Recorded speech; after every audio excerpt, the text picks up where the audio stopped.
बातमीची चर्चा या मराठी यूट्यूब चॅनलवरती आपणा सर्वांचं स्वागत आहे. बातमीची चर्चा यावर चर्चा करताना कालची जी बातमी होती की मनोज जरांगे पाटील यांनी महाराष्ट्रभर घोंगडी बैठकांचं आयोजन केलेलं आहे आणि घोंगडी बैठका घेण्याचा उद्देश जो आहे त्यामध्ये मराठ्यांना ओबीसीमधून आरक्षण मिळावं आणि सोबतच जो शेतकरी वर्ग आहे त्या शेतकऱ्यांना कर्जमाफी मिळावी अशा दुहेरी भूमिकेतून जरांगे पाटील यांनी महाराष्ट्रभर घोंगडी बैठकांचं आयोजन केलेलं आहे. जरांगे पाटील यांनी घोंगडी बैठकांचं आयोजन का केलं, याच्या पाठीमागे त्यांचा उद्देश काय किंवा यातून त्यांना काय फायदा होऊ शकतो, यामध्ये अनेक प्रश्न आहेत आणि प्रत्येक प्रश्नाचं उत्तर आपण आजच्या या बातमीची चर्चामध्ये शोधण्याचा प्रयत्न करणार आहोत. जरांगे पाटील यांनी जे घोंगडी बैठकांचं आयोजन केलेलं आहे त्याची सुरुवात त्यांनी कुठून केली तर ती बीड जिल्ह्यातील गेवराई तालुक्यातून. सध्या गेवराईचे आमदार आहेत लक्ष्मण पवार आणि ते भाजपचे आहेत आणि गेवराईमध्ये पंडित कुटुंबही वरचढ आहे. पंडित आणि पवार या कुटुंबामध्येच त्या ठिकाणी राजकीय लढाई असते आणि नेमकी जरांगे पाटलांनी हीच वेळ साधून त्या ठिकाणी म्हणजेच गेवराईमध्ये मराठा आरक्षण संदर्भामध्ये, शेतकऱ्यांच्या कर्जमुक्ती संदर्भामध्ये जी घोंगडी बैठक आहे त्या घोंगडी बैठकांचं आयोजन केलेलं आहे. प्रामुख्याने गेवराई तालुक्यामध्ये मराठा समाजाचं प्राबल्य मोठ्या प्रमाणावर आहे आणि तीच गोष्ट मनोज जरांगे पाटील यांच्यासाठी जमेची असू शकते आणि म्हणूनच त्यांनी गेवराईमधूनच पहिली सुरुवात केली असावी असा एक अंदाज येतो.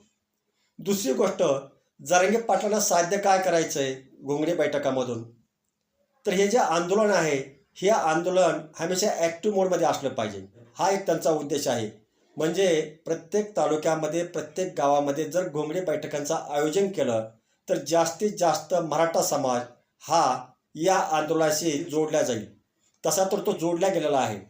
गरजवंत मराठा समाज मोठ्या प्रमाणावर जरांगे पाटील यांच्या पाठीशी उभा असताना आपल्याला दिसतोय, पण त्यामध्ये ढिलेपणा येऊ नये किंवा इलेक्शन जसं जवळ येईल त्यामध्ये गलथानपणा येऊ नये म्हणून जरांगे पाटील मराठा समाजाला एक संघ ठेवण्यासाठी वेगवेगळे हे जे प्रोग्राम आहेत ते प्रोग्राम काढताना दिसतात आणि प्रोग्राम नक्कीच तो मराठा हिताचा आहे. परंतु यावेळेस त्यांनी यासोबतच शेतकऱ्यांना बरोबर घेण्याचा निर्णय घेतलेला आहे. शेतकऱ्यांसाठी मैदानात उतरताना त्यांनी शेतकऱ्यांना कर्जमाफी मिळाली पाहिजे असाही उद्देश ठेवून या घोंगडी बैठकांचं आयोजन केलं आहे. सध्या महाराष्ट्रातील राजकारण मोठ्या प्रमाणावर बदलताना दिसतंय. 3 ते 4 महिन्यामध्ये महाराष्ट्रामध्ये निवडणुका होत आहेत आणि या निवडणुकामध्ये जो तो पक्ष आपापल्या परीनं निवडणुकांची तयारी करतोय. प्रत्येक मतदारसंघातील जो तो नेता आपापल्या परीनं प्रयत्न करताना दिसतोय. विधानसभा अवघ्या काही महिन्यावर येऊन ठेपलेल्या आहेत आणि मराठा संघर्ष योद्धा जे मनोज जरांगे पाटील आहेत हे अशा काळामध्ये आक्रमक होत असून मराठा आरक्षण पाहिजेच याशिवाय त्यांनी दुसरी एक मागणी लावून धरली आहे आणि ती म्हणजे शेतकरी कर्जमाफीचा नारा त्यांनी दिला आहे. मराठ्यांना आरक्षण मिळावं तेही ओबीसीमधूनच मिळावं यासाठी मनोज जरांगे पाटील यांनी महाराष्ट्रभर वातावरण निर्माण केलं आहे आणि सगळ्यात महत्त्वाची गोष्ट म्हणजे महाराष्ट्रातील राजकारण त्यांच्या भोवती फिरताना दिसतंय आणि याची चुणूक आपल्याला लोकसभा निवडणुकीमध्ये पाहायला मिळाली. त्या ठिकाणी महाविकास आघाडीला 31 जागा मिळून मोठा फायदा झाला तर महायुतीला त्या ठिकाणी नुकसान किंवा फटका सहन करावा लागला. अशा वेळेस मराठा मतदान जे आहे हे मराठा मतदान एक संघ राहिलं पाहिजे, ते एका बाजूलाच पडलं पाहिजे किंवा जरांगे पाटील जो उमेदवार देतील त्या उमेदवाराला ते मिळालं पाहिजे असा जरांगे पाटलांचा या ठिकाणी विचार दिसतो.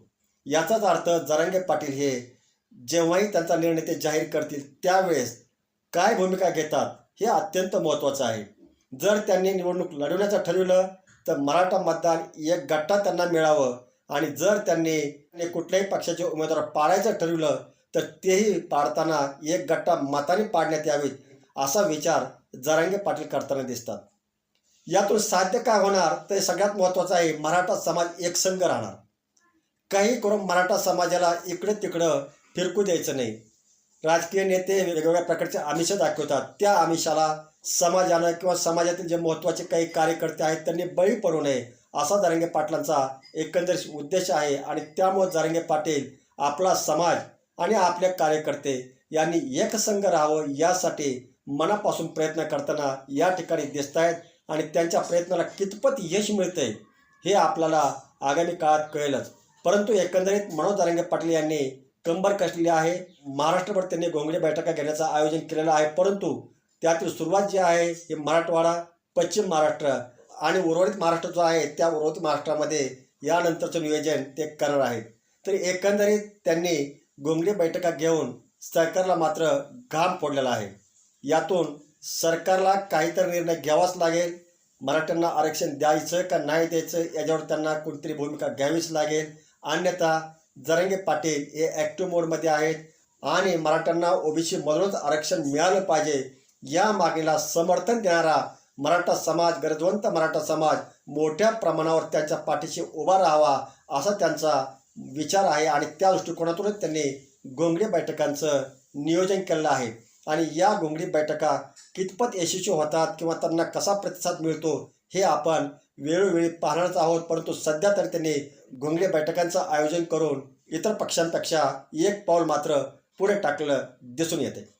मित्रांनो, तुमचे याबद्दलचे काही मतं असतील तर नक्कीच आम्हाला ते शेअर करण्याचा प्रयत्न करा, सांगण्याचा प्रयत्न करा. तुम्हाला ही माहिती कशी वाटली हे कमेंटमध्ये नक्की सांगा. व्हिडिओ आवडल्यास लाईक करा, शेअर करा. चॅनलवरती नवीन असल्यास चॅनलला सबस्क्राईब मात्र जरूर करा.